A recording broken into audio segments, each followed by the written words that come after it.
Ladies and gentlemen, kwenye somo hili tuzungumzie wale vipotable, watoto fulani hivi wembamba wanakuwa na miili fulani kama mamisi. Kwa sehemu kubwa unaweza ukawakuta sana maeneo ya Uswahilini. Kuna sababu zake kwa nini mabinti wengi sana wanaishi Uswahilini. Mfano ukienda kwa Dar es Salaam, mfano ukienda maeneo kama vile Vingunguti, ukaenda Bagara, ukaenda Boza, unawakuta mabinti wengi sana wana miili fulani kama ya kufanana. Ulishawahi kujiuliza kwa nini maeneo haya ya Uswahilini wanawake wake wanakuwa na maumbile au na muonekano huo? Well, somo hili linaweza likakupa majibu kwa kiasi fulani. Kumbuka hili somo si kwa kila mwanamke mwenye muonekano huo, lakini sehemu kubwa ya wanawake wenye mionekano hiyo wanapitia changamoto kadhaa za kiafya ambapo tutaenda kuzitaja kwenye video hii. Kwanza kabisa, maumbile na mionekano ya wanawake wale mnaowaona wanaokuwa na miili midogo sana ama wanaita vipotable, wengi inatokana na utapiamlo, matatizo ya upungufu wa lishe. Na kuna baadhi ya virutubisho ambavyo ni muhimu sana wanavikosa hawa watu. Mfano madini joto ya chuma, vitamini D, zinki, na kubwa zaidi ni vitamini B ambayo ni muhimu sana na inawasababisha changamoto nyingi sana. Wao hawafahamu, lakini ulaji wao ndio unaopelekea hii changamoto. Sasa tuangalie ni changamoto gani kubwa ambayo inawakumba hawa wanawake wenye mionekano hii. Kubwa kati ya matatizo ya kiafya ambayo yanaweza yakawaandama sana ni matatizo ya uzazi. Wanawake wengi wenye miili hii ambayo inakuwa ni miili midogo, kwa maana ya kwamba uzito wao unakuwa uko mdogo sana, wanakabiliwa sana changamoto ya matatizo ya uzazi. Kushindwa kupata ujauzito, wanapata ujauzito, mimba zinaharibika, hazikui, lakini pia mzunguko wa hedhi unakuwa na changamoto nyingi sana. Sababu kubwa ni kwamba kunakuwa na low body fat, kiasi kidogo cha mafuta katika mwili wa mwanamke. Unaweza ukajiuliza, mafuta ni hatari? Ndiyo, ni hatari, lakini katika kiwango ambacho hakiwezi kuvumilika mwilini. Kimsingi binadamu wote tunahitaji kiwango fulani cha mafuta mwilini, kwa sababu mafuta yana kazi nyingi sana, ikiwemo kutengeneza homoni mbalimbali za mwili. Sasa kwa wanawake unapaswa kuwa na kiwango cha mafuta mwilini mwako kisichopungua 22% at least. Na ili kujua kama una kiwango sahihi cha mafuta, unaweza ukapima kwa kutumia kipimo tunaita BMI, ambacho kinahitaji wewe unafahamu uzito wako na urefu wako. Lakini somo la msingi ni kwamba low fatty acid, kwa nini kiwango kidogo cha mafuta kwenye mwili wa mwanamke kinaweza kikaleta hizo changamoto za matatizo ya mfumo wa uzazi, lakini pia matatizo ya kumbukumbu, kunakuwa na hasira sana, vile vile kunakuwa na tatizo la ngozi. Ni kwa sababu mafuta mwilini kwa mwanamke ndiyo yanatengeneza homoni ya estrogen kwa kiwango kikubwa zaidi kuliko seli nyingine za mwili. Yaani seli za mafuta ama adipose tissue ndio zinatengeneza homoni ya estrogen kwa mwanamke kwa kiwango kikubwa kuliko seli nyingine zozote. Kwa hivyo upungufu wa mafuta maana yake utapungukiwa kiwango cha estrogen kinachotengenezwa mwilini. Kwa mwanamke estrogen ni homoni muhimu sana katika mfumo wa uzazi. Ndio homoni ambayo itakusababishia yai lako lipevuke, ndio homoni ambayo itakupa ute, ndio homoni ambayo itakufanya uwe na furaha, ndio homoni ambayo itakufanya upate usingizi na mambo mengi sana. Ni homoni ambayo itakufanya uwe na ngozi na muonekano mzuri. Kwa hiyo ukipungukiwa hii homoni ya estrogen, basi ujue matatizo haya ambayo tumeyataja na mengineyo yatakuandama na kwa kiasi kikubwa sana. Na kitu kingine ambacho kinasababisha changamoto nyingine ambayo inawapata wanawake hawa ni upungufu wa homoni tunaita leptin hormone. Hii ni homoni ambayo inazalishwa pia kwenye mafuta ya mwanadamu, kwa mwanamke na kwa mwanaume. Lakini kwa mwanamke hii homoni ni muhimu sana, inaongeza appetite ama hamu ya kula.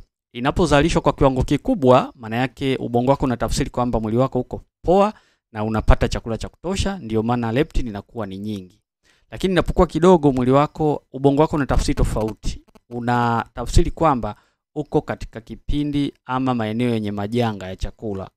Kwa hivyo unaweka mwili wako katika kitu tunaita starvation mode. Starvation mode maana yake ni mekanizmu ya mwili ambayo huwa mwili inaitumia kipindi cha matatizo ya majanga ya njaa.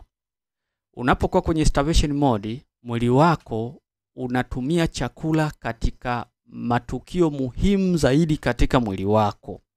Mfano kwa wajawazito, starvation mode inawasaidia sana kama anakuwa katika maeneo ambayo yana majanga ya chakula.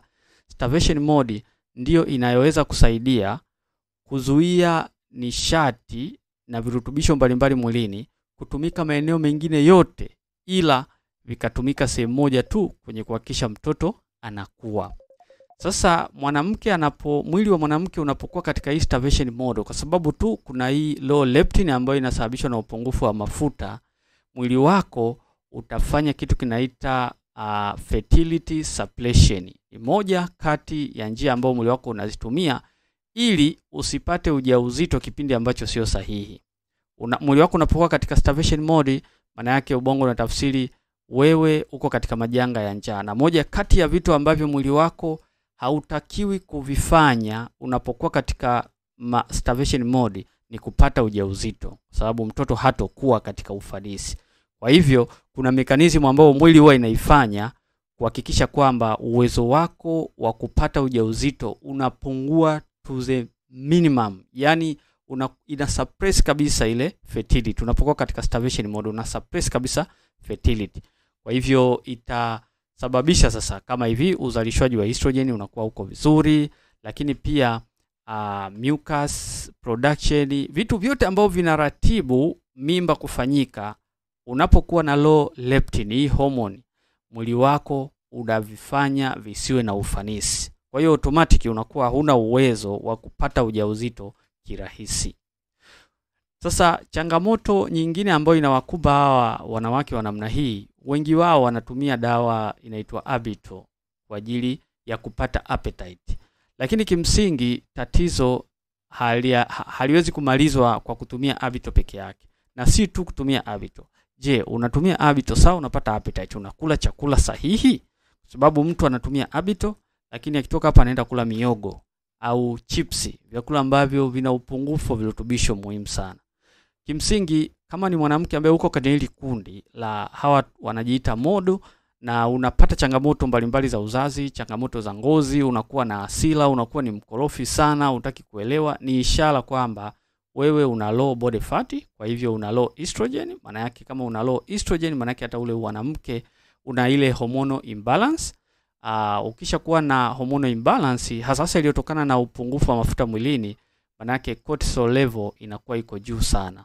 Na cortisol level ikiwa juu, ni mtu unakuwa ni mtu fulani, watu fulani watata sana. Cortisol inakufanya uwe shupavu, yani unakuwa ni mkorofi kweli, huelewi. Mtu akikusemesha niache sijui nikome nini, kama umeshakutana na mabinti wa namna hiyo, lakini ukimwangalia mwili wake unakuta kabisa, unaona kabisa huyu mbona kama, basi ujue kabisa changamoto yao sio kwamba ni kitu ambacho kimo ndani, ni kibiology. Ile tukio linasababishwa na hali ya kibiolojia ambayo nakuwa nayo, kwa maana kwamba ni ugonjwa.